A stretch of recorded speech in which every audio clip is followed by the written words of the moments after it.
আমি না খুব ওপেননেসটা পছন্দ করি। যে কোনো পজিটিভিটি নিতে পারবেন, আমার মনে হয় জীবন অনেক রঙিন হবে। আমাদের একটা মুক্ত মন, খোলা মন থাকা, এটা থাকলে কি হয়, আপনি মনে যখন যে কোনো রং ঢেলে দিতে পারবেন, রঙিন করে নিতে পারবেন যে কোনো মুহূর্তে। কারণ লাইফ সবসময় কালারফুল থাকে না, আপনাকে সব রকম রং নিজের মধ্যে নেয়ার সেই অ্যাবিলিটিটা থাকতে হয়। মনটাকে সবসময় উন্মুক্ত রাখতে হয়, নেগেটিভিটি পজিটিভিটি এগুলো না রেখে তার মধ্যে। আমি না খুব ওপেননেসটা পছন্দ করি। আমি হয়তো কোনো একটা জিনিসে খুব হয়তো পছন্দ এখন করছি না, কিন্তু পরবর্তীতে আমি যখন দেখি যে না আসলে এই জিনিসটা তো এরকম না, আমার ধারণাটা ভুল, আমি সঙ্গে সঙ্গে কিন্তু ওই জিনিসটাকে নিতে পারি।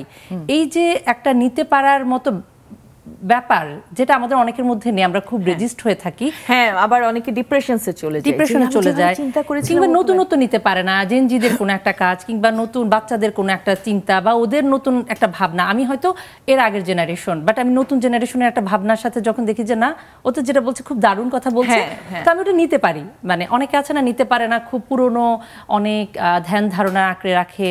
তো আমার কাছে মনে হয় এই মুক্তমনা ব্যাপারটাও এক ধরনের কালারফুল। আপনার জীবনে যত বেশি ওপেন থাকবেন, যে কোনো পজিটিভিটি নিতে পারবেন, আমার মনে হয় জীবন অনেক রঙিন হবে। তা তো অবশ্যই, এবং উল্টা প্রেশার পড়বে না, নিজের মাথায় প্রেশার পড়বে না। অনেক সময় দেখবেন আপনি যদি কোনো কিছু নিতে না পারেন, তাহলে কিন্তু আপনি নিজেই খুব ডিপ্রেশনসে চলে যাবে, তাই না? এবং খুব প্রেশার পড়ে যে হ্যাঁ এটা তো আসলে ও এইভাবে কেন করলো, আমার মতো করে করলো না কেন। হ্যাঁ, আরে বাবা, মানুষ তো এক একজন এক এক রকম।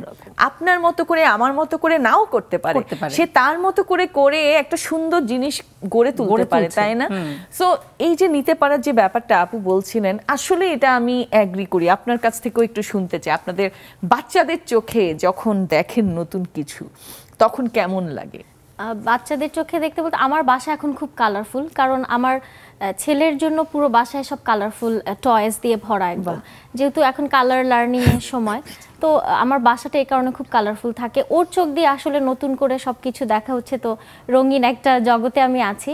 আর যেটা নতুন কিছু শেখা, আমি যদি বলি যে আমি তো কলেজে যেহেতু পড়িয়েছি, ওই বয়সী মেয়েদেরকে পড়ানো, যদিও হোলি ক্রসের ড্রেস সাদা, কিন্তু প্রত্যেকটা মেয়ের চিন্তা ভাবনা এত আগানো আমাদের থেকে।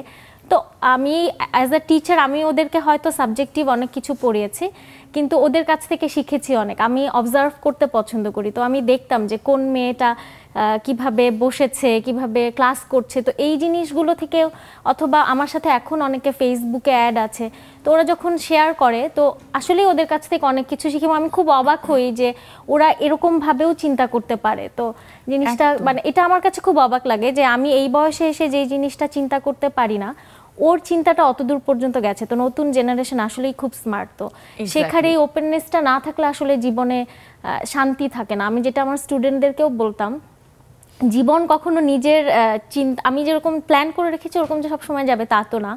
তো তোমার লাইফে যখন যেটা আসবে সেটাকে অ্যাকসেপ্ট করে নিয়ে লাইফটাকে কালারফুল রাখাটা ইম্পর্টেন্ট।